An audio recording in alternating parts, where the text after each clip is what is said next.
prévu par la FIACAT comme Café ACAT. Moi, c'est Anita Gateletse.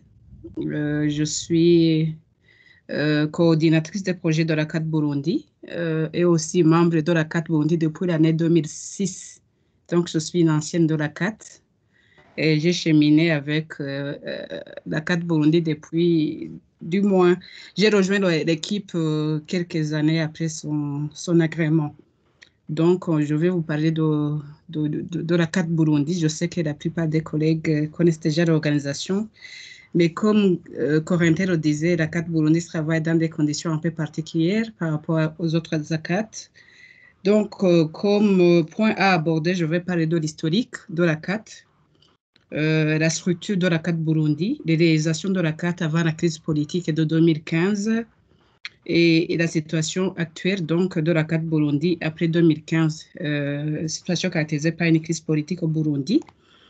Le contexte de création de la CAT Burundi, la CAT a été créée dans un contexte d'avènement politique au Burundi avec le multipartisme politique. C'était surtout d'une crise politique qui était caractérisée par des conflits. Il y avait un accord politique qui venait d'être décroché au Burundi qu'on appelle communément l'accord de paix et de réconciliation d'accord d'Arusha. C'est là où il y a l'avènement de la démocratie, l'ouverture de l'espace civique. Donc, la CAT a été créée le 24 novembre 2001, mais agréée officiellement en 2003, février 2003. Donc, elle avait comme membres différentes composantes. Il y avait des juristes, des étudiants, des psychologues qui étaient partis du constat que chaque jour qui passe, il y avait beaucoup d'actes de violation des droits humains, surtout la torture et les mauvais traitements qui se commettaient en toute impunité. Donc, la mission de la CAT à cette époque, c'était pour le lutte pour le respect de la dignité humaine, surtout l'abolition de la peine de la torture et de la peine de mort. À cette époque, le Burundi n'avait pas encore aboli la peine de mort, donc la CAT s'est beaucoup investi pour cette noble cause. Nous avons agi pour les personnes torturées, les personnes détenues, les condamnés à mort, et on s'est beaucoup impliqué dans la lutte contre les violences, surtout les violences sexuelles. Donc, nos moyens d'action, on faisait le plaidoyer, on faisait l'éducation aux droits de l'homme et la sensibilisation. On faisait des études sur les thèmes des droits de l'homme. On faisait la prière comme tout chrétien. On faisait le monitoring des lieux de détention et l'assistance des victimes de violations des droits humains et leurs familles. Ça a été les moyens d'action. Comme structure de la CAT, avant l'éclatement de la crise de 2015, on avait des statuts, on avait des textes réglementaires. Donc, on avait une structure d'exécution des programmes. Surtout, bon, il y avait les organes statutaires, c'était l'Assemblée générale pour statuer sur les grandes décisions de l'organisation, le comité exécutif pour diriger la CAT. Il y avait le comité de surveillance pour bien surveiller le bon fonctionnement de l'organisation. Il y avait le Haut Conseil composé d'anciens présidents qui était un organe consultatif pour des conseils pratiques. Du fait de l'expertise des anciens présidents. Il y avait aussi la structure d'exécution qui était composée par la coordination des programmes. Il y avait des chefs de projet, des chargés des finances, administration, des membres bénévoles aussi. Donc, ces membres bénévoles travaillaient surtout pour les descentes sur le terrain dans les prisons. Donc, ils étaient là, c'était des membres de l'organisation qui pouvaient, à un moment donné, aider dans les descentes sur terrain. On avait aussi des points focaux dans les différentes provinces du pays. On avait le bureau, ça se trouvait dans la capitale du Burundi, à Bujumbura, mais on avait des points focaux dans les différentes provinces. Et on avait des autorisations formelles. Vraiment, on était opérationnel d'une façon qui était reconnue par les autorités. La collaboration était vraiment bien. Depuis 2009, ACAT Burundi a pris l'habitude de se doter des plans stratégiques qu'on renouvelait pour tous les 4 ans. Selon l'analyse du contexte, on a adapté des stratégies d'action. selon les scénarios présents. Donc, c'est cela comme structure qu'on faisait. Les principales réalisations de la CAT depuis sa création et jusqu'à l'éclatement de la crise de 2015, on se réjouit de grandes réalisations de la CAT Burundi. C'est que la CAT Burundi s'est beaucoup impliquée pour que la torture soit érigée en infraction et que la peine de mort soit abolie par la loi burundaise. ACAT Burundi a collaboré avec pas mal d'organisations internationales comme Amnesty, OMCT, FIACAT, et la plupart du temps, l'ACAT Burundi était le point focal et le chapeauté des organisations qui travaillaient en synergie pour le plaidoyer pour que ces crimes soient abolis et soient incriminés dans le code pénal. Et on a eu le résultat avec surtout le code pénal de 2009, où ces crimes ont été criminalisés. Et on se réjouit vraiment de cette part qu'a joué ACAT Burundi. L'autre grand apport de l'ACAT Burundi a été la collaboration, surtout de la crise. Il y avait beaucoup de cas de violation des droits humains, surtout la torture dans les cachots. Il y avait des cachots de la police.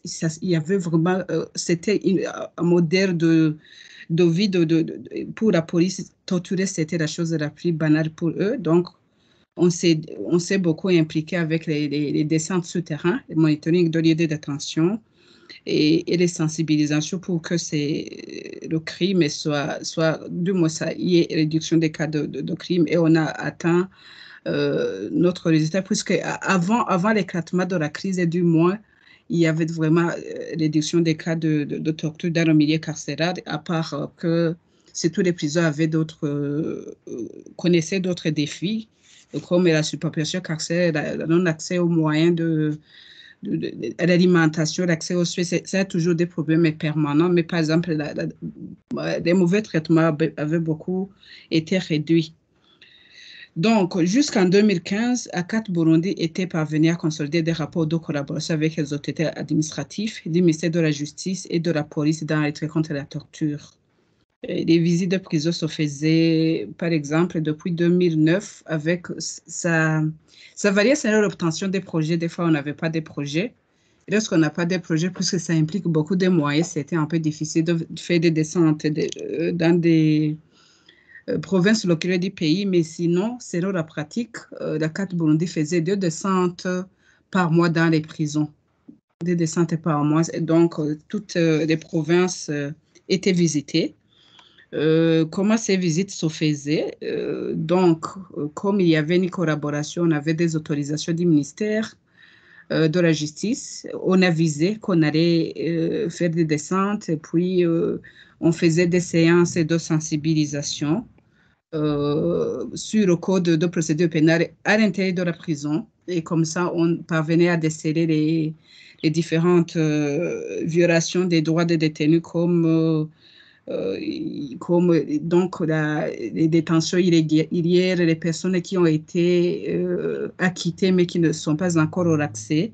Donc, on recueillait pas mal de violations qui se faisaient là ou bien des irrégularités et on avait le droit de faire des entretiens avec l'administration du moins de la prison, l'administration du service juridique. Et après, on allait dans les tribunaux où on pouvait visiter les greffes pour vérifier les dossiers judiciaires qui étaient irréguliers. Et de là, on pouvait faire libérer certaines personnes, parce qu'il y a aussi des personnes qui étaient détenues sans qu'il y ait des charges suffisantes pour qu'ils soient donc emprisonnés. Donc, c'était un travail qui aidait beaucoup pour les prisons et la collaboration. On se réjouissait beaucoup de la collaboration. Et on a remarqué même que le ministère de la Justice avait des problèmes de moyens. On a approché un de nos partenaires, qui était le gouvernement australien. On a pu trouver du matériel. On a acheté, je me rappelle qu'on a équipé le ministère de la Justice un ordinateur, une imprimante et en papier. On l'a fait pour au moins 3 ou 4 services. Je ne me rappelle pas des détails, mais je me rappelle qu'on a fait ça. Donc, au début, la CAT Burundi aussi collaboré aussi avec la Commission nationale indépendante des droits de l'homme pour des cas emblématiques de violation des droits humains. On collaborait pour que ces personnes puissent avoir du moins avoir de la liberté ou avoir de la justice. Ce qui est vraiment important aussi de souligner, c'est que la CAT Burundi a joué un grand rôle dans la mise en place de la Commission nationale des droits de l'homme de la CNIDH, puisque c'est la CAT qui a commencé à faire des négociations à l'époque avec le Haut Commissariat des droits de l'homme, et de là, on a embarqué d'autres organisations de la société civile pour faire des actions de plaidoyer, de sensibilisation. Et on a pu décrocher, avant la crise de 2015, on avait ni CNIDH qui était conforme au principe de Paris, qui faisait un plaidoyer très actif auprès de l'Assemblée nationale des Nations Unies et certaines missions diplomatiques occidentales comme l'ambassade des États-Unis. Donc, c'est ça qu'on faisait principalement avant la crise de 2015. Donc, il y avait aussi une autre grande activité, surtout l'assistance des victimes, avec certains bailleurs comme le Fonds des Nations Unies pour les victimes de torture, bien l'ONG Trocker ou le gouvernement australien. On pouvait faire une assistance multidimensionnelle, l'assistance judiciaire, médicale, financière et psychologique pour les victimes de torture. Ça a été vraiment une grande innovation au Burundi, puisque jusque-là, il n'y avait pas encore une organisation qui pouvait faire une assistance complète pour les victimes de torture. Avec ces partenaires, on a pu faire soigner surtout les victimes qui n'avaient pas de moyens. Surtout il y avait une crise politique pour un parti politique qui est même actuellement dans l'opposition. Vers 2008 à 2010, avec les élections, il y a eu une déviation massive pour les militants de ce parti politique, et on a beaucoup dû intervenir pour l'assistance judiciaire et médicale.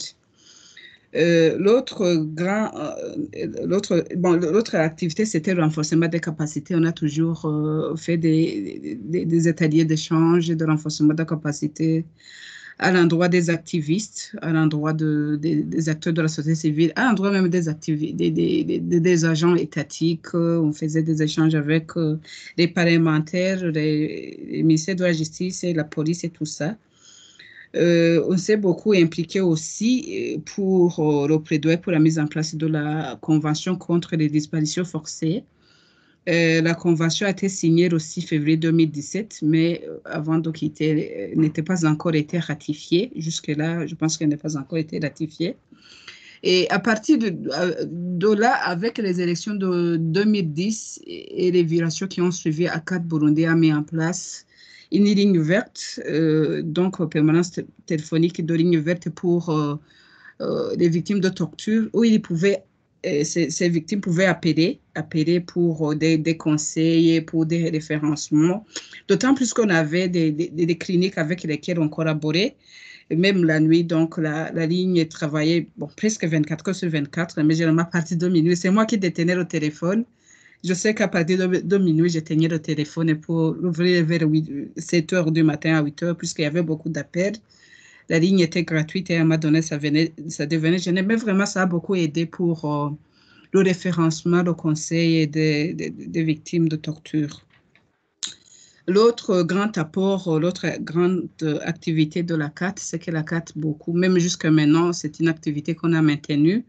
C'est le recours aux organes de traité comme la production des rapports périodiques, rapports alternatifs, comme l'examen périodique universel et le comité contre la torture, le comité des droits de l'enfant des femmes. La CAT est traditionnellement toujours pilotée ces coalitions pour la production de ces rapports. Donc, c'est ça comme principale activité qu'on a menée avant la crise de 2015. Certaines activités étaient ponctuelles, d'autres s'inscrivaient dans le temps en fonction des fonds, ce qui exigeait des moyens. Par exemple, lorsqu'on n'avait pas de projets, ça ne nous empêchait pas de recourir à nos bénévoles et au staff, puisque la CAT a eu donc l'avantage que la plupart du temps, les staffs étaient des membres qui étaient en quelque sorte gagnés à la cause. Dans les régions non éloignées de la capitale, on pouvait faire des descentes sans même connaître beaucoup de fonds, connaître beaucoup de moyens lorsqu'il n'y avait pas de projet. Mais sinon, on a pu quand même décrocher des partenaires qui pouvaient nous aider. De 2008 à 2014, il y a eu toujours cette activité de monitoring de détention, des conditions de détention avec l'appui de l'Union européenne, Trocaire, Avocats sans frontières. Il y a eu toujours un partenaire autre qui nous a appuyés. C'est ça comme principale activité, donc, depuis la création à la crise de 2015.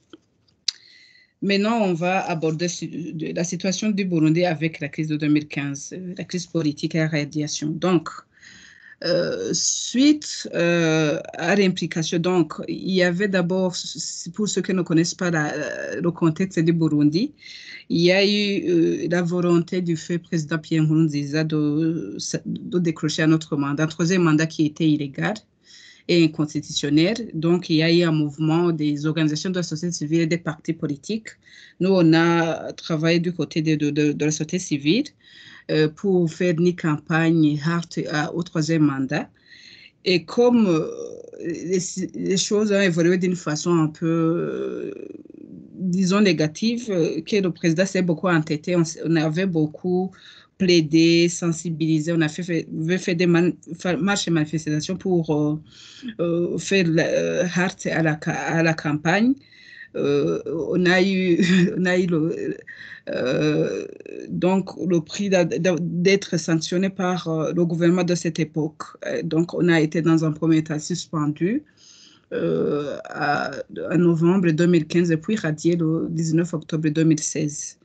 Et à ce moment, il a commencé à y avoir des menaces sur les acteurs de la société civile. On est allé en exil et progressivement, il y a d'abord c'est le président de la société qui a commencé. Il y avait les personnes qui sont restées au pays travaillaient en clandestinité. Moi qui étais visible, à un moment donné, je ne travaille pas pour la CAT, mais je travaille pour Protection internationale. Mais à un moment donné, un des membres de la CAT, Jemer Okuki, je sais que vous connaissez tous le dossier Jemer Okuki, il a été poursuivi comme quoi il collaborait toujours avec la CAT, bien qu'il n'était plus dans la structure de la CAT, puisqu'il y avait une autre structure, on s'était réorganisé, il y avait d'autres personnes qui étaient des invisibles. Et suite à cela, l'équipe de protection internationale a dû déménager d'autres personnes comme Maître Jean-Claude, Maître Divine ou autres. Et ils ont été obligés de prendre le chemin de l'exil. Et de là, comme on devait continuer la lutte, moi, on m'a donné le projet sur lequel je travaillais, a pris fin au sein de protection internationale et j'ai rejoint l'équipe d'ACAT en 2017. Et donc, malgré la radiation, on s'est dit qu'on devait continuer à travailler à l'extérieur. Il y avait des tentatives de nous faire, du moins de nous faire des barrières avec ce qu'on appelait au Burundi niakolisation des gongos, mais ça n'a pas abouti. On s'est réorganisé, on a pris une structure et la plupart des membres, bien des staffs étaient au Rwanda. Et donc, on a du moins mis en place une structure qui était au pays. Surtout, il y avait de nouveaux visages, puisque les autres étaient dans la peur. Et on a mis une structure sur place pour le monitoring. On a continué le monitoring du point de vue, monitoring général. Et puis, par après, on a fait monitoring des prisons spécialement. Maintenant, on s'est beaucoup spécialisé dans le monitoring des prisons.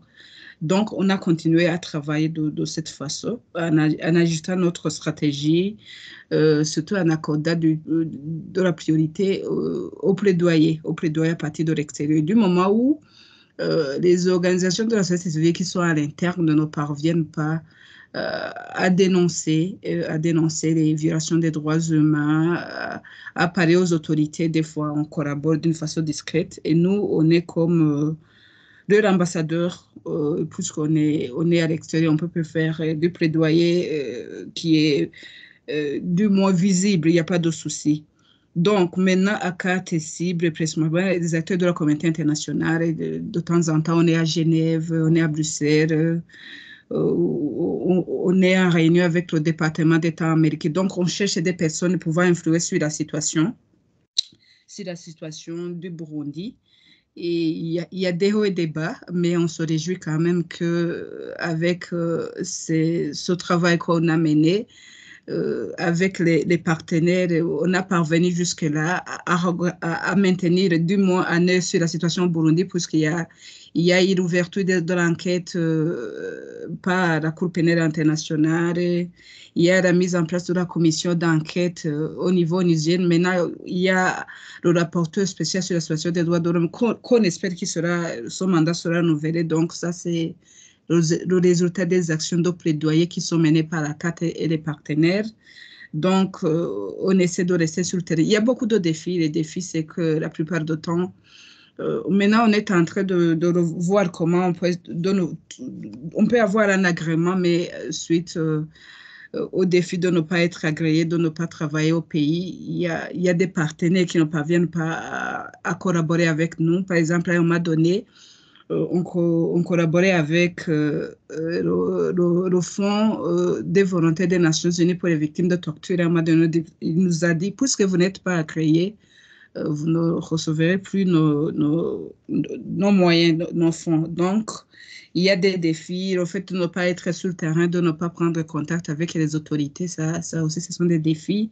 Mais qu'on essaie de contourner par ce plaidoyer qui est nécessaire, puisque à part les organisations de la société civile en exil, les personnes d'autres ne peuvent le faire suite à l'intimidation et suite aussi aux conditions, puisque maintenant, pour votre information, au moins deux ou trois organisations qui étaient plus ou moins indépendantes, il y a des leaders qui sont déjà en exil. Il y a 2 mois, il y a 5 activistes de la société civile qui avaient bénéficié de la libération provisoire, mais il y a eu appel et c'est les organisations qui essaient de faire un bon travail, ils ont dû prendre le chemin de l'exil. Donc, les conditions, le terrain est vraiment miné. Il n'y a pas moyen de faire un travail indépendant de la société civile au Burundi. Donc, nous restons quand même des porte-parole des autres organisations de la société civile qui sont restées au pays.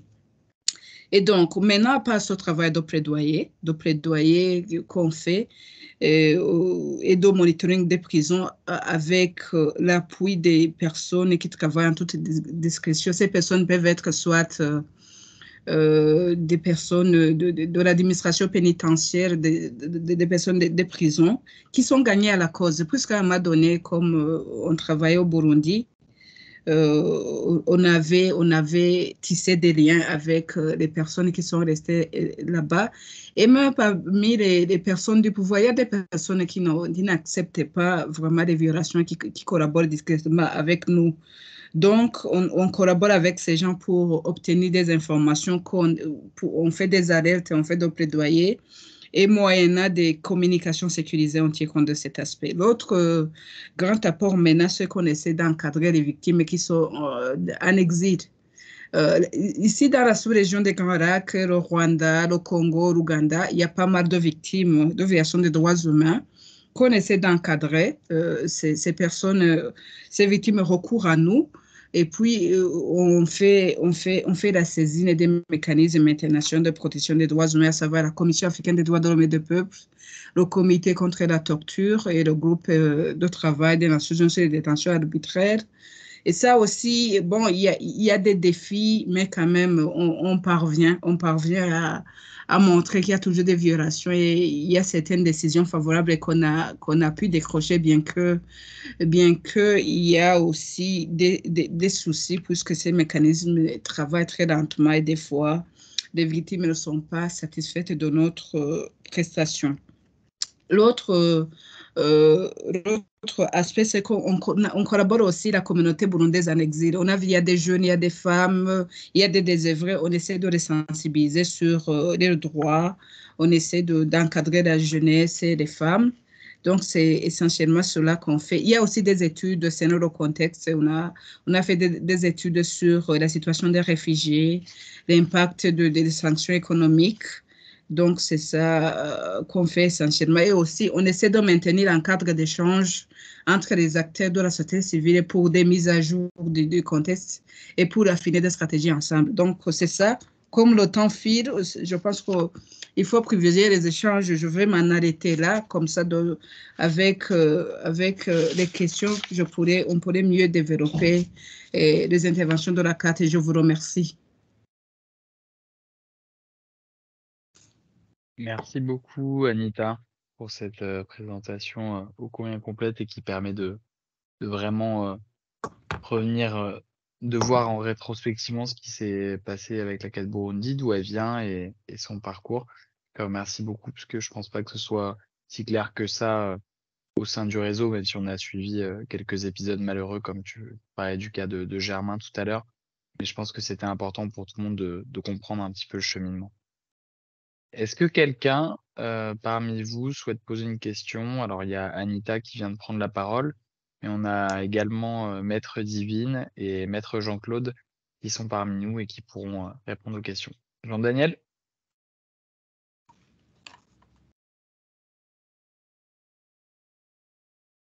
Jean-Daniel, je crois que ton micro est coupé.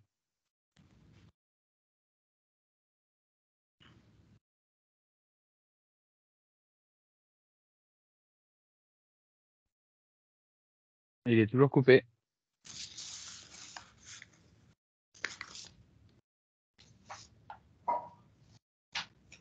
Est-ce que quelqu'un, le temps que Jean-Daniel remette son micro, est-ce que quelqu'un souhaite poser une question?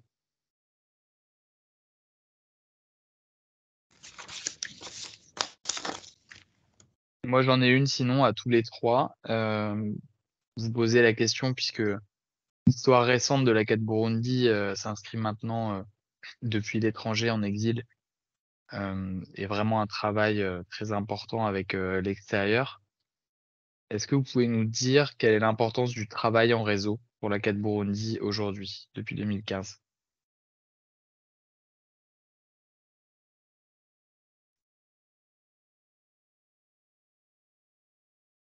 Oui. J'y vais ou bien les collègues vont intervenir? Jean-Claude, nous sommes ensemble. Jean-Claude, Divine, si vous souhaitez prendre la parole, vous êtes vraiment les bienvenus, hein. La présentation a été faite par Anita, mais ensuite, si vous avez des réponses à apporter aux questions, aux questionnements, n'hésitez surtout pas à prendre la parole. Oui, mais sinon, je pense ils vont me compléter. Oui, on sait bien que le travail à réseau est très important puisque ces derniers temps, le Burundi a connu une crise grave qui a touché pas mal de domaines. Il y a l'aspect socio-économique, il y a des intervenants dans les violences, violences sexuelles, tout ça. Des fois, on intervient en réseau pour porter loin la voix des opprimés. Donc, on est très conscient qu'à un moment donné, on doit travailler en réseau pour unir, pour conjuguer les efforts. D'autant plus que des fois, il n'y a pas assez de fonds avec la crise, la pandémie Covid, avec le contexte actuel. Et on doit travailler en réseau pour unir nos efforts. Et on le fait souvent. Et au début de la crise, on a eu la chance du moins d'être piloté, d'être aidé par une coalition de la sous-région des Eastern Horn, Defense Defenders, qui nous a mis en commun. Au départ, c'était un peu difficile puisque chacun était un peu tiraillé, était stressé, mais il y a la coalition de défenseurs des droits humains de la sous-région, Defense Defenders, qui nous a mis en commun, qui a cherché des fonds des fonds de l'Union européenne et on a pu du moins être serein. On est parti de là, on s'est mis ensemble et puis on a commencé par le monitoring général. on refaisait ensemble, puis à un moment donné, chacun s'est organisé de son côté. Mais pour des questions thématiques, pour des rapports alternatifs, pour certains positionnements comme des violations, comme la violation de l'accord de recherche, je vous le disais avant, que ça a été un socle pour la paix, pour asseoir une certaine réconciliation. On se met ensemble avec les partenaires au pays, mais aussi les partenaires étrangers. Vous savez aussi que pour la libération de Germain, on a reçu pas mal d'appui de la FIACAT et d'autres partenaires. Donc, le travail en synergie reste indispensable. De temps en temps, lorsqu'il est nécessaire, on travaille en synergie. Ça porte des fruits quand même qu'on fait, qui sont palpables au niveau des résultats. Aussi pour cette vigilance de la communauté internationale pour la CPI, la commission au Niger d'enquête, on a toujours cheminé avec les partenaires, ça a apporté vraiment de bons résultats. Donc, ce travail reste important et indispensable.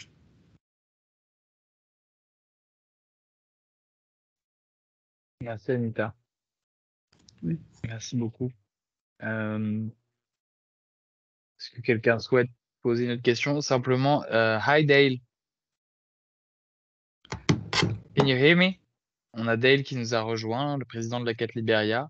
Et simplement, c'est une nouvelle personne non francophone dans la salle. Dale, can you hear us?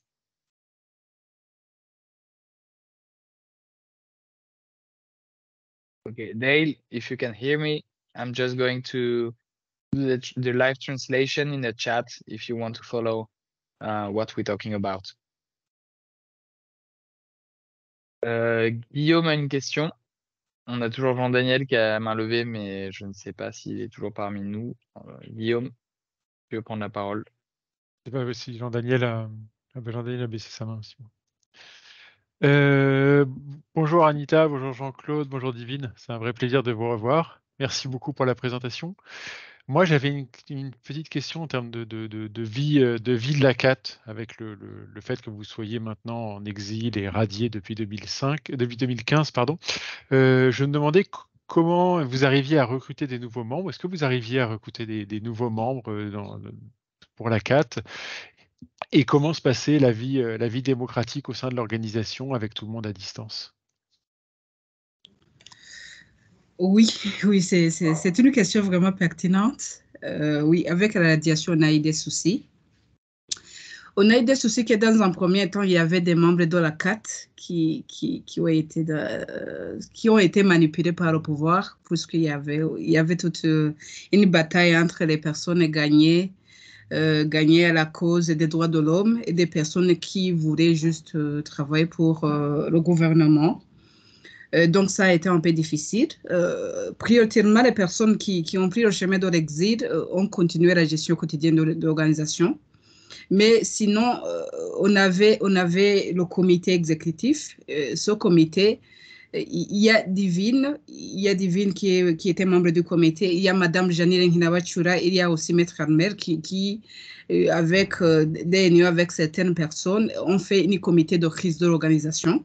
Donc, maintenant, ce sont les personnes qui assurent la gestion quotidienne de l'organisation côté comité exécutif. Sinon, il y a certaines personnes, certains membres qui collaborent toujours avec nous, mais ils sont très peu. La plupart des membres vivent dans la peur. Et donc, on a recruté parmi les personnes qui sont gagnantes à cause pour les points focaux. Et ce n'est pas tout le monde qui a toujours continué le militantisme parce qu'ils avaient peur.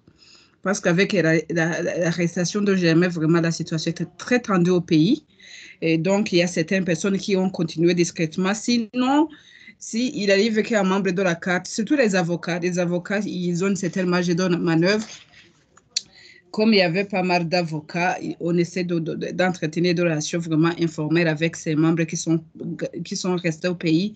Sinon, comment ça fonctionne? Généralement, on connaît les personnes qui peuvent nous donner des informations parmi les journalistes qui généralement sont sur le terrain, parmi les organisations de la société civile qui sont au pays. mais quand même bien qu'ils ne parviennent pas à travailler officiellement au pays, peuvent nous donner des informations. Donc, je dirais que la collaboration, ça dépend de la personne et de l'engagement avec qui ces personnes, on peut entretenir des relations qui sont plus ou moins saines. Sinon, il y a des personnes avec qui on ne communique plus. Pour savoir si maintenant on recrute, c'est vraiment un besoin, puisque avec l'OTAN, ça va faire 8 ans que la crise a frappé le pays. Il y a des personnes qui ne sont plus actives. Nous sommes maintenant en train de former, de recruter parmi les réfugiés, les jeunes, ou bien des personnes qui sont restées au pays, mais c'est un constat même parmi les acteurs de la société civile au Burundi, qu'au fil du temps, on n'a plus beaucoup de personnes qui connaissent les valeurs, qui sont formées sur les principes des droits de l'homme, même on est en train de former. Maintenant, dans les activités, dans les projets consommés, il y a toujours une activité formation, recyclage, recrutement de nouveaux membres, puisqu'il y a des personnes aussi, c'est dans les camps de réfugiés, les universitaires, les personnes qui ont été formées, qui voudraient vraiment adhérer à la cause et on essaie de former ces gens. Et au pays, on essaie d'entretenir des relations avec les personnes aussi qui sont gagnées à la cause, c'est ça. Je pense que j'ai répondu à ta question. Oui, je te remercie beaucoup. Oui. Merci Anita. Oui. C'est passionnant de voir. C'est vrai que c'est une situation tellement particulière que la question du recrutement est exceptionnelle. Et merci d'avoir cet éclairage. Je pense qu'on était nombreuses à se poser la question. Il y avait Claude qui avait une question également. Et Jean-Daniel. Il a la main levée. Mais Jean-Daniel, t'apparais en deuxième parce que tu as baissé ta main entre-temps. Ou de toute façon, on va te donner la parole. Claude? Est-ce que Claude nous entend? Claude, si vous voulez intervenir, il faut activer le... Ah, vous l'avez activé là. On vous entend pas. Bonjour Daniel, si tu veux prendre la parole en attendant que Claude ouvre son micro. Merci Corentin. En fait, mon micro était débranché. C'est pas moi qui l'avais débranché. Alors j'ai essayé de prendre la parole, mais je crois que vous ne m'avez pas entendu. Mais je vais le faire maintenant. Vous m'entendez? C'est sûr, je ne vais pas reparler une seconde fois pour rien. Alors je voulais tout simplement remercier très fort Anita pour ce panorama formidable, ce panorama écrit et oral de vos activités au Burundi et hors Burundi. J'ai trouvé ça vraiment très éclairant. Bravo. Je suis comme Claire Doran, membre du bureau international de la FIACAT, et je crois qu'on peut dire au nom du BI que vous êtes dans nos pensées et dans nos cœurs, et nous vous soutenons très fort sur votre action. Bravo. Franchement, ça ne doit pas être facile tous les jours pour vous, et ça, on le voit très bien en vous entendant. J'aimerais simplement aussi dire, j'ai pas de questions à ce stade, mais j'aimerais simplement dire qu'il y a environ une demi-heure, 3/4 d'heure, j'ai répondu à votre déclaration que nous avons reçue il y a, je crois, aujourd'hui ou hier. Cette déclaration, il faut que je retrouve le sujet. C'était sur le principe d'intime conviction du juge en péril dans le système judiciaire burundi. Et je voulais vous dire aussi là, bravo pour cette déclaration.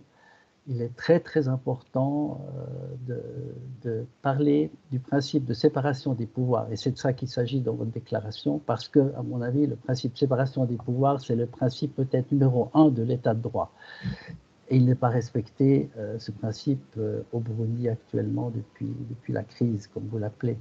Donc, je voulais vous féliciter pour cette longue déclaration qui est vraiment très bonne. Je me suis permis de poser une question et de faire une interprétation d'un passage d'un paragraphe de votre déclaration. Vous me répondrez par écrit, surtout pas maintenant, c'est horriblement juridique. Et puis d'ailleurs, peut-être, mais j'ai posé une question et vous me répondrez à l'occasion par écrit. En tout cas, encore une fois, bravo. Merci beaucoup, Anita. Formidable. Bien à vous. Merci pour les compliments et les encouragements, ça nous réconforte. Vous avez adressé la question vers quel canal? Écoutez, j'ai répondu à communication à 4. Oui, ok. Je vais transmettre la question, sinon nous sommes avec le responsable du département juridique, Maître Jean-Claude. Il pourrait aussi nous éclairer sur cela, mais sinon, on pourrait le faire par écrit s'il n'y a pas de temps. Il n'y a pas de souci, je vais vous répondre, je vais m'en charger pour vous répondre. Merci beaucoup. Si ça ne vous fait pas trop de travail, hein. Attention. Il n'y a pas de souci, nous sommes là pour cela. Nous sommes là pour cela. Merci beaucoup d'avance. Oui, merci aussi à vous.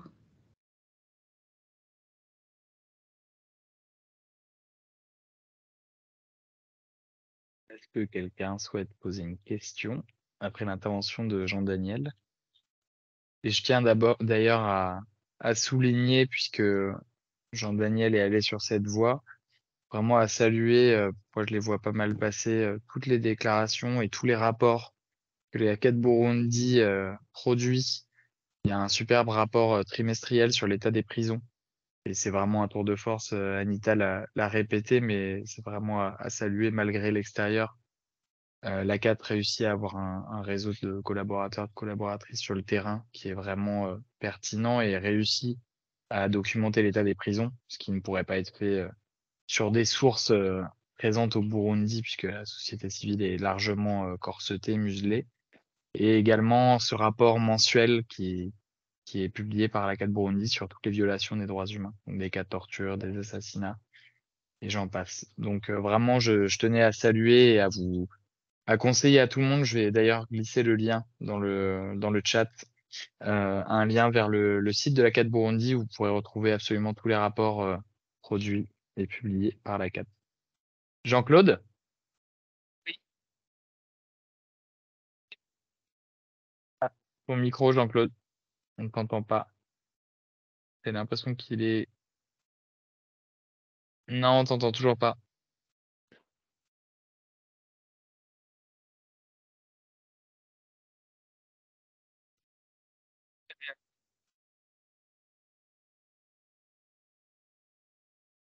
Et d'ailleurs, si le temps que Jean-Claude retrouve son micro, juste pour compléter mon propos, euh, est-ce que vous pouvez nous expliquer rapidement le processus de création de tous ces rapports qui font vraiment référence maintenant quand même dans le champ de la société civile, si on peut parler de société civile, la société civile indépendante est largement à l'extérieur, mais en tout cas ces rapports qui sont vraiment, je pense, des références pour les personnes qui s'intéressent à la situation des droits humains au Burundi.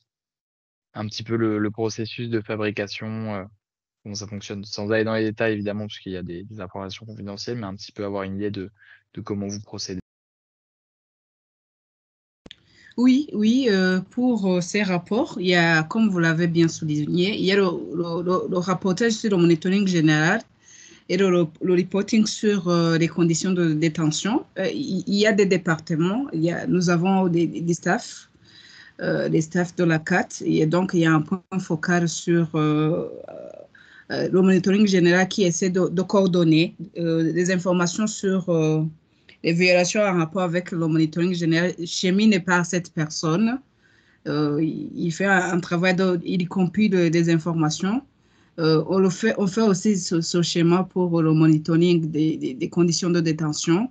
Et donc, on essaie de compiler. Il y a des avocats, il y a Maître Divine, il y a Maître Jean-Claude pour des avis ou bien des analyses juridiques qui sont là pour nous aider.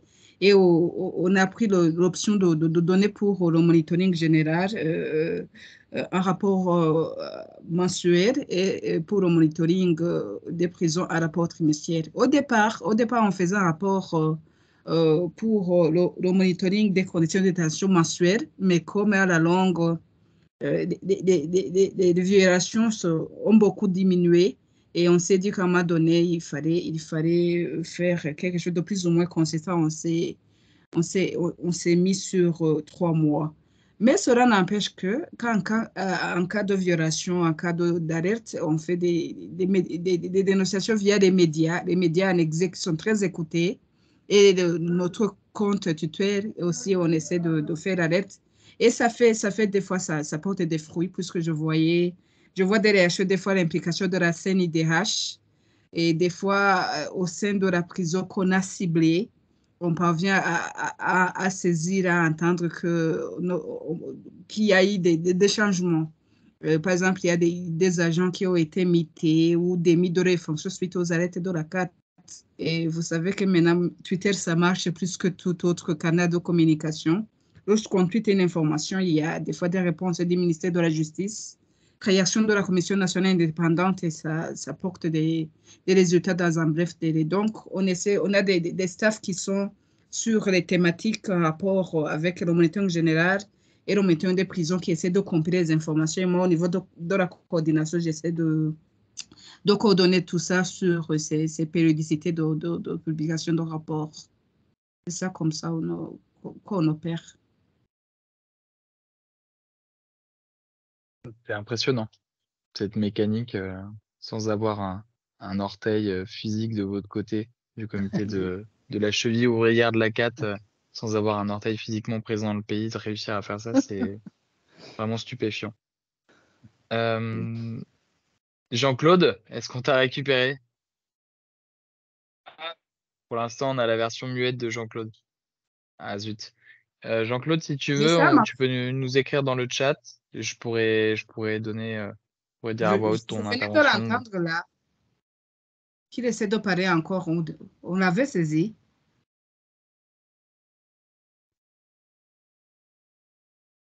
Non, le son sort pas. Le Oh, son c'est sort pas. dommage. J'ai une question à Anita. Jean-Claude, si tu veux écrire, je pourrais transmettre mon intervention. Ou essayer de te reconnecter, de te déconnecter, de te reconnecter, sinon ça peut fonctionner. Il y avait Dale, donc président de la Beria, qui voulait savoir combien de membres, d'à peu près combien de membres vous disposiez aujourd'hui.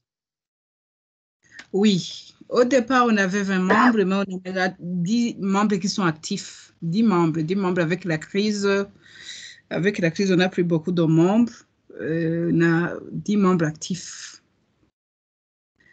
Et vous savez, le souci de la CAT Burundi maintenant n'est pas de recruter des membres, mais quand même d'avoir des personnes sur lesquelles nous pouvons compter pour le monitoring et la documentation des violations des droits humains, surtout au pays. Je pense que dans les jours à venir, on aura d'autres membres puisque nous sommes dans le processus de recrutement, mais maintenant, on n'a que 10 membres actifs. Et surtout que d'après la présentation que tu nous as faite, le collectif était quand même essentiellement composé de magistrats, d'avocats, enfin de personnes qui travaillent dans le champ judiciaire, donc avec une grande expertise, contrairement à d'autres structures qui sont peut-être plus basées sur une large base militante. Là, c'est vraiment un noyau dur. Enfin, d'ailleurs, je trouve que le passage de 20 personnes à 10 témoigne de ce fait-là, parce que vous avez quand même un choc énorme pour la structure qui est l'exil. Et finalement, de 20 à 10, c'est pas une perte. C'est toujours 10 personnes de moins, mais ce que je veux dire, c'est que ça reste quand même assez stable. Oui. L'autre aspect que je pourrais soulever, c'est qu'avec l'imitation politique, c'est un scénario qui pourrait être sur la table ou ne pas être sur la table. C'est qu'avec surtout la renommalisation, la coopération avec l'international, que le gouvernement du Burundi est dans ce processus, il pourrait y avoir des tentatives de rouvrir la carte au Burundi. Et le scénario possible, ce serait de passer par des anciens membres de la CAT qui ne sont pas forcément des membres qui adhèrent à la cause des droits de l'homme. Là, c'est un scénario qu'on pourrait étudier, mais qui est sur la table, qui n'est pas pour la CAT, mais qui est aussi pour d'autres organisations de la société civile en exil, et du moins les associations indépendantes. Et là, ça pourrait qu'à un moment donné, il pourrait y avoir une ouverture d'une organisation à CAT, fantoche au Burundi. Et là, on verra comment faire. C'est un scénario possible avec le développement de la crise au Burundi. Donc, on verra comment s'ajuster par rapport à cette situation.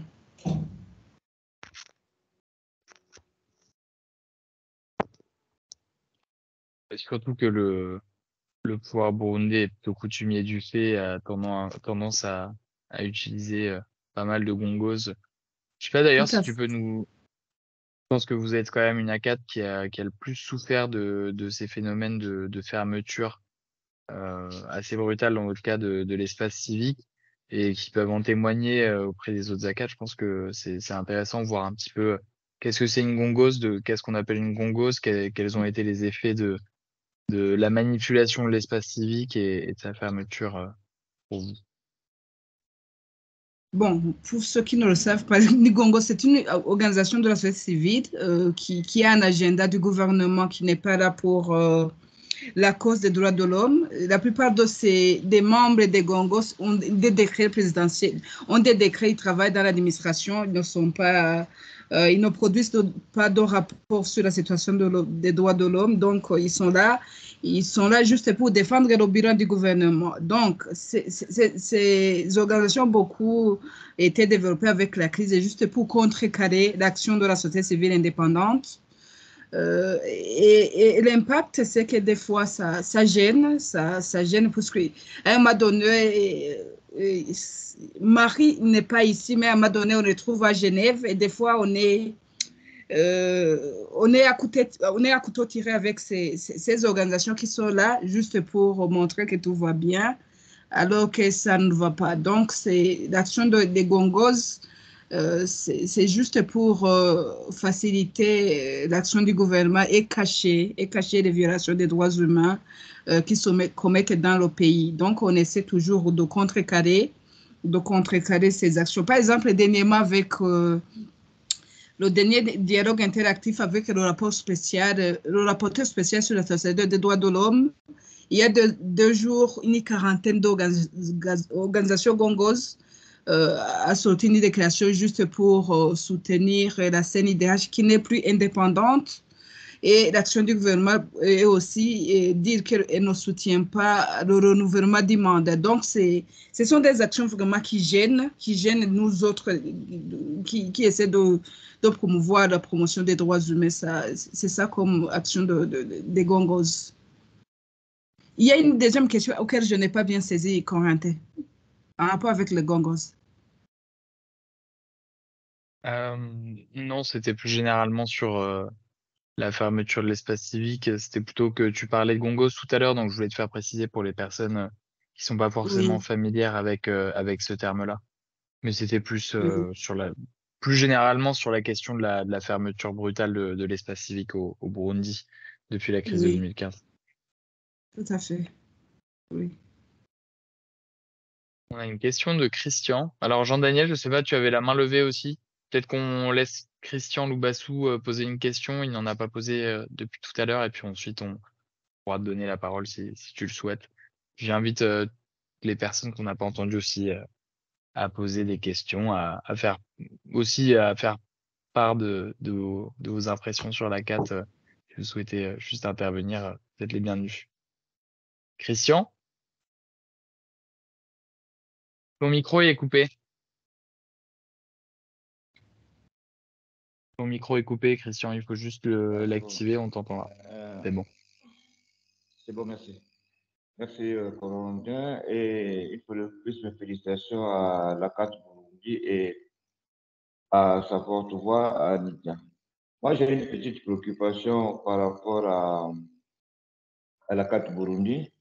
Je constate que malgré la diversité, elles sont toujours au travail, elles nous produisent un certain nombre de rapports. Et je voulais savoir, je sais également que les conditions d'exil ne sont pas faciles de là où ils sont. Est-ce que ont-ils un soutien ou des partenaires qui les soutiennent dans leur quotidien pour essayer de faire ce travail ou pour prendre en charge certaines obligations qui s'imposent à elles en exil? C'est ce que je voulais plus ou moins savoir. Sont-ils soutenus par des partenaires dans leur exil? Tout à fait. On a le soutien de notre partenaire traditionnel. Il y a des partenaires qui ne nous ont pas abandonnés depuis qu'on travaillait avec avant l'éclatement de la crise, et qui nous ont toujours soutenus, même actuellement, qui essaient de nous donner des moyens pour rendre opérationnel notre plan stratégique. Il y a toujours, bon, avec la crise économique, Covid, il y a des impacts pour tout le monde, mais quand même, on essaie d'avoir quelques partenaires qui nous appuient. Oui.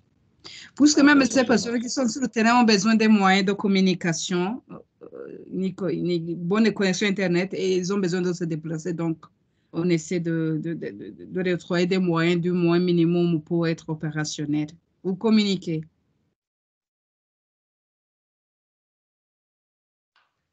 Merci. Oui, merci aussi. Merci. Claude, Dale, I give you the floor then, but maybe Jean-Claude from ACAD Burundi wanted to take the floor. The mic, I'm not sure it's working. Jean-Claude, j'ai vu que tu avais changé d'appareil. Est-ce que tu peux essayer d'intervenir? Non, ouais. Ça ne marche toujours pas. Visiblement, il y a un petit problème avec ton appareil. Oui, bah, du coup, je me permets, Jean-Claude, de me faire ton porte-voix. Donc, Jean-Claude qui voulait intervenir sur vraiment la question du réseautage de tout à l'heure, la question de l'importance des réseaux. Dire que l'ACAD Burundi, tous les membres de l'ACAD Burundi et la structure elle-même sont vraiment les témoins des avantages de cette mise en réseau et que son existence est encore permise justement grâce à la présence de la structure au sein de différents réseaux régionaux comme internationaux. C'était important de le rappeler. Dale, if you want to take the floor, go ahead.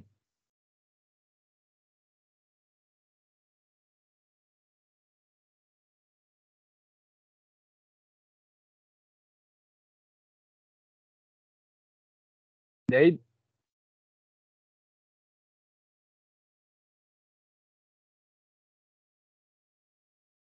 Visiblement, nous sommes le 27 septembre et c'est la fête internationale des micros qui ne fonctionnent pas. Oh, dommage. Sorry, Dale, we can hear you. No, your mic is off.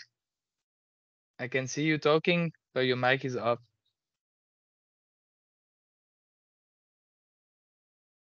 Yes. Can you talk?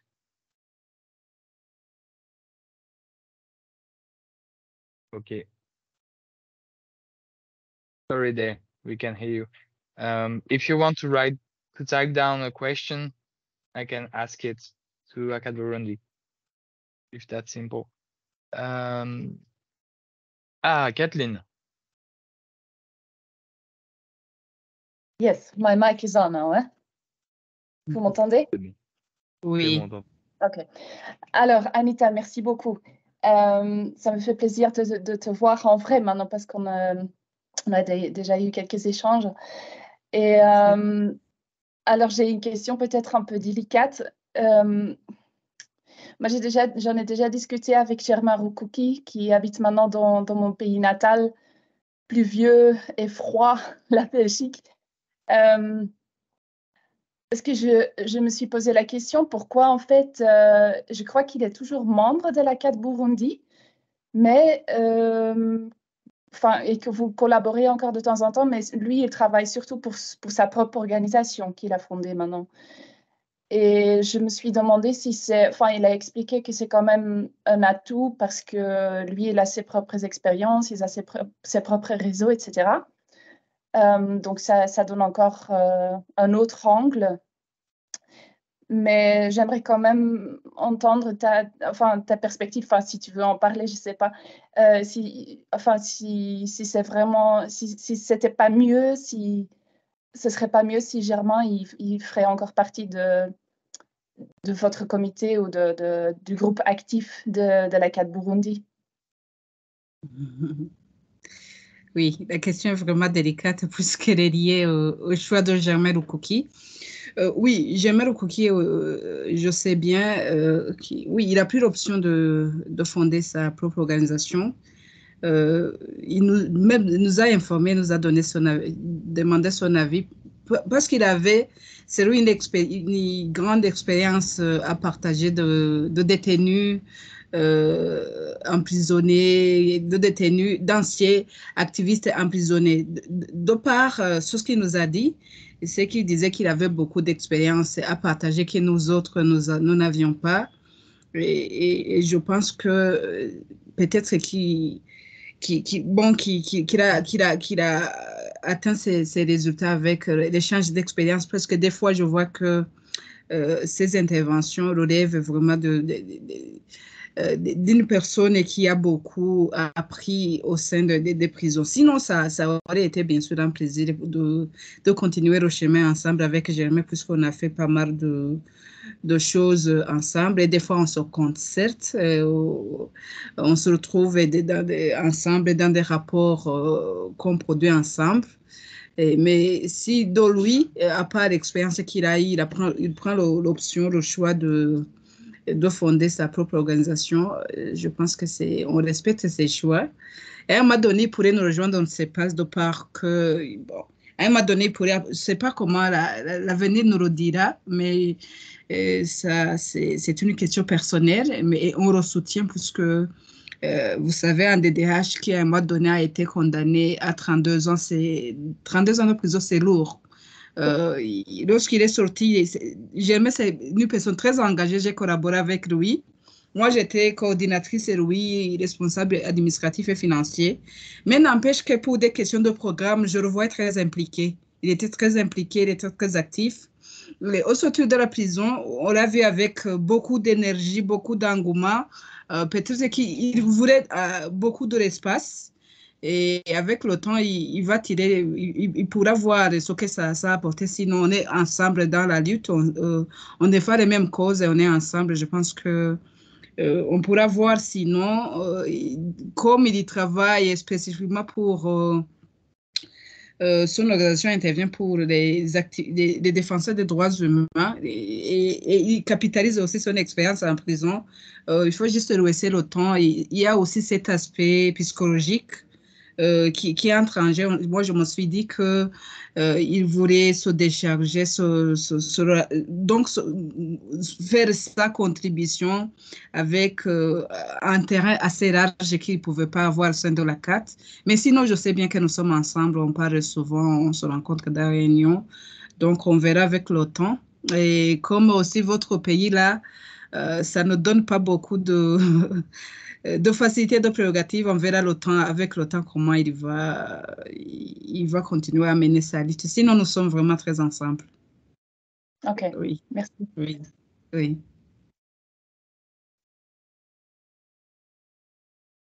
Christian, est-ce que tu avais toujours une question ou simplement tu as laissé ta main levée? Pas sûr. Excusez-moi, j'ai laissé ma main levée là. Je sais pas comment. C'est bon. Ok, pas de souci. Sur les joies de Teams, tout le monde reste les mains en l'air. Jean-Daniel? Merci, j'avais aussi laissé ma main en l'air, mais puisque l'occasion m'en est donnée, je crois que je vais encore poser une petite question suite à ce qu'a dit Anita, notamment. Si j'ai bien compris, Anita, tu nous as dit que très discrètement, semble-t-il, des membres de l'administration burundaise au pays vous donnez des informations, vous vous encouragez, vous aidez, si j'ai bien compris. J'aimerais savoir si peut-être il y en a de plus en plus, et ce qui indiquerait que peut-être le message parvient enfin aux gens en dessous, et pas simplement au niveau du gouvernement, mais au niveau inférieur, qu'au fond la situation n'est pas brillante, tant s'en faut, et que au fond la société civile burundaise, même à l'exil, a vraiment un rôle à jouer dans ce sens et de plus en plus. C'est ça ma question. Et deuxième question, dans la prolongation de la première, est-ce que tu notes une tentative, je dirais, d'amorce, même minime, d'ouverture au dialogue de la part du gouvernement, au niveau donc plus officiel? Est-ce qu'il y a quelque chose qui semble peut-être se dégager lentement, et peut-être pas sûrement, mais une certaine évolution plus positive dans cette situation qui est vraiment assez catastrophique, c'est le moins qu'on puisse dire. Voilà. Merci. Oui, merci.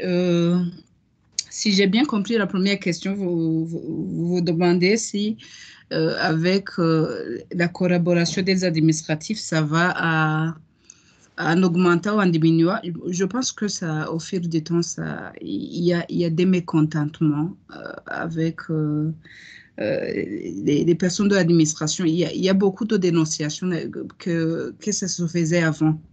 Donc, il y a des mécontentements avec les élections de 2020 et le changement de la personne à la tête du pays. Il y avait de l'espoir. Nous aussi, on pensait qu'il y aurait des changements vraiment significatifs, mais il n'y en a pas eu. Du moins quelques-uns. Bon, il y a quelques avancées, mais c'est pas profond. Et cela a fait qu'il y a des mécontentements. Donc, la collaboration reste. À un moment donné, on a des agents de renseignement qui nous donnent des informations, des services. Il y en a toujours. Ça reste la situation. Il y a le statu quo, il y a le mécontentement. Donc, je pense que sur cet aspect, on a toujours la collaboration avec des personnes de l'administration. Par rapport à la tentative d'amorcer des dialogues, bon, formellement, il n'y en a pas, mais dans l'informel, il y a des personnes qui sont contactées. Au sein de la CAT, il n'y en a pas, mais au sein des collègues de la société civile, je sais qu'il y a des personnes qui ont été contactées pour collaborer avec le gouvernement. Mais tout ça, ça se fait dans l'intérêt du gouvernement. Il n'y a pas on ne promeut pas, par exemple, de révision des lois liberticides. Par exemple, on vous dirait que la loi sur les associations sans but lucratif, il y a des dispositions liberticides qui ne sont pas encore révisées, le code de procédure pénale, la loi sur la presse. Donc, il y a des contacts qui se font, mais ça ne se fait pas d'une façon formelle. Mais d'un autre côté aussi, avec les pourparlers pour la reprise des coopérations avec l'Union européenne, il y a une feuille de route dont on ne connaît pas on n'a pas encore vu le contenu, mais on présume, on pense qu'il y a dedans, c'est qu'il y a des garanties pour la restauration, pour un état de droit, le respect de la bonne gouvernance. Dans ces pourparlers, je pense qu'il y a des conditionnalités pour qu'il y ait l'ouverture de l'espace civique. On attend puisque c'est encore en cours de chemin, il y a un processus qui se fait. On verra à quoi ça va aboutir. Des fois, ça se fait avec la libération de Genève, vous savez qu'elle était toujours conditionnée. Libération des journalistes et du WASH, c'est toujours conditionné.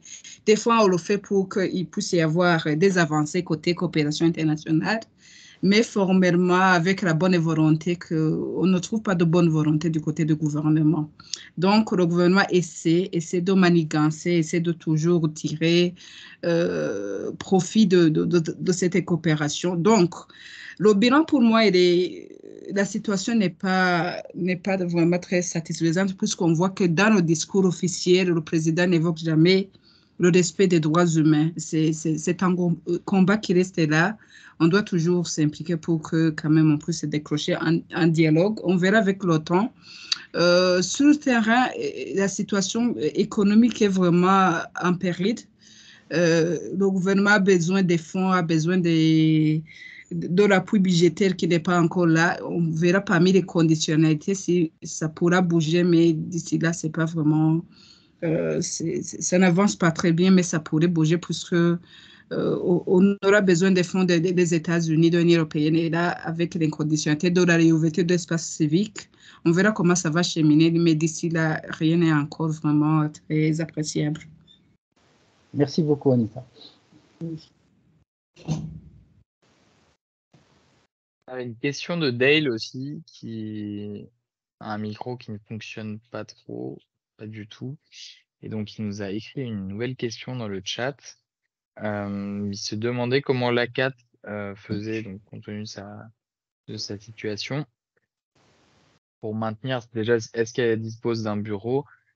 Si oui, comment est-ce qu'elle fait pour le maintenir? Et plus généralement, pour pouvoir maintenir et faire fonctionner et mener toutes les activités d'un point de vue financier. Oui, je l'avais dit déjà, ACAT dispose de l'appui des partenaires traditionnels. On a des fonds minimums pour payer le loyer, pour payer la communication, pour payer les salaires du personnel permanent. Donc, avec l'appui des partenaires, on parvient à faire fonctionner l'ACAT. Sinon, On n'a pas de fonds propres. Et donc, l'essentiel des fonds, c'est affecté pour les activités, pour maintenir le réseau à l'interne qui a besoin de communication et de déplacement. Donc, c'est uniquement avec l'appui des partenaires. S'il n'y a pas d'appui des partenaires, ça serait scénario pire. On verra comment se réorganiser. Mais on est déterminé à ne pas abandonner la lutte. On verra comment se réorganiser. Mais sinon, il y a toujours des partenaires qui nous appuient pour le fonctionnement de la CAT Burundi.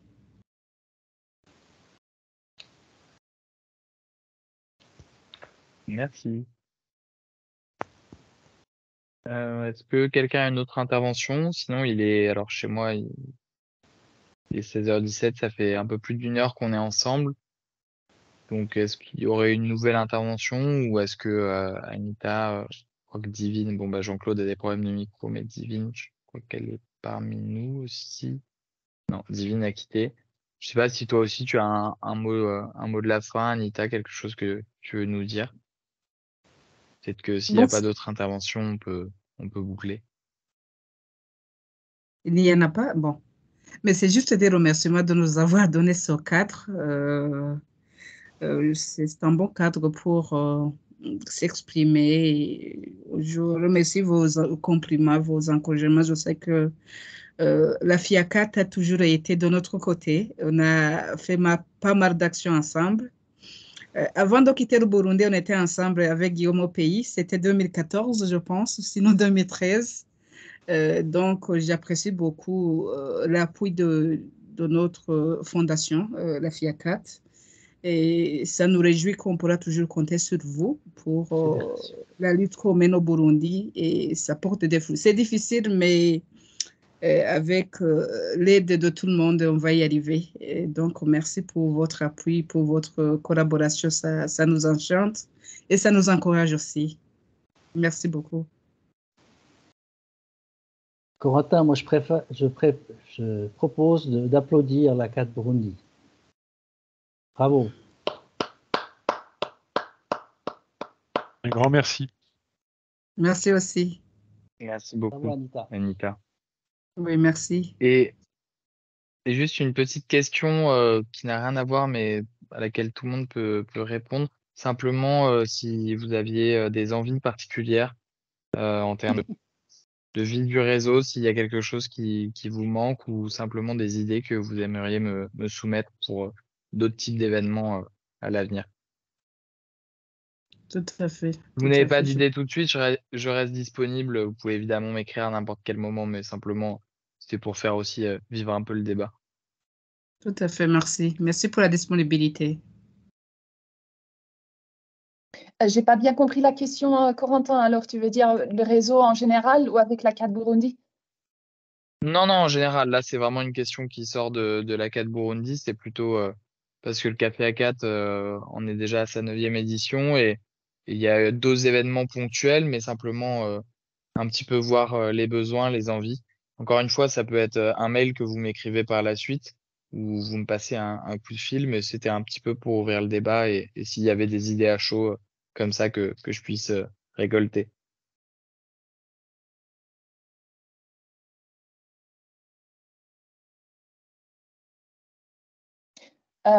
Non, mais on en a discuté encore chez nous, au secrétariat, qu'en fait, on trouve la forme de ces cafés, on trouve que c'est génial. C'est vraiment super d'entendre et super intéressant d'entendre comment les autres ACAD fonctionnent.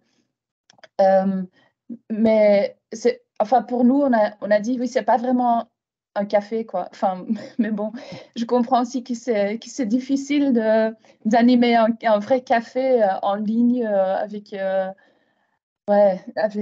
15 personnes qui doivent prendre la parole et à distance, etc., avec les microphones qui ne fonctionnent pas.